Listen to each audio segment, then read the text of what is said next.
وعلیکم السلام ورحمۃ اللہ وبرکاتہ۔ محترم ہم بھائی نے یہ جی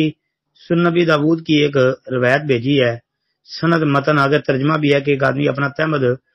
ٹخنوں سے نیچے لٹکائے ہوئے نماز پڑھ رہا تھا تو نبی علیہ الصلوۃ والسلام نے اسے فرمایا جا کر دوبارہ وضو کرو، چنانچہ وہ گیا اور اس نے دوبارہ وضو کیا، پھر آیا تو آپ علیہ السلام نے دوبارہ فرمایا جا کر پھر سے وضو کرو، چنانچہ وہ پھر گیا اور تیسری بار وضو کیا، پھر آیا تو ایک آدمی نے آپ علیہ السلام سے عرض کیا اللہ کے رسول صلی اللہ علیہ وسلم کیا بات ہے، آپ نے اسے وضو کرنے کا حکم دیا، پھر آپ خاموش رہے تو آپ علیہ السلام نے فرمایا وہ اپنا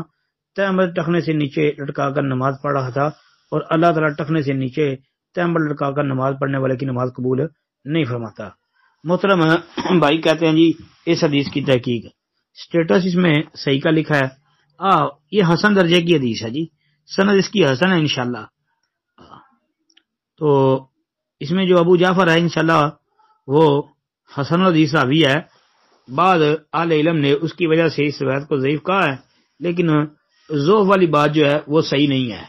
صحیح اور راجح بات وہ یہی معلوم ہوتی ہے انشاءاللہ کہ یہ روایت حسن ہے جی۔ اس کو ہمارے شیخ اور استاد محدث زماں حافظ عبد المنان محدث نور پوری رحمہ اللہ رحمۃ واسعہ بھی حسن کہا کرتے تھے، اور ہمارے شیخ حافظ زبیر علی زئی رحمۃ اللہ علیہ جو اس فن کے بھی بڑے ماہر تھے رجال کے، انہوں نے بھی اس کو حسن قرار دیا ہے۔ اس کے علاوہ بھی کئی محققین ہیں جنہوں نے اس کو حسن کہا ہے، تو لہذا یہ حسن ہے جی۔ امام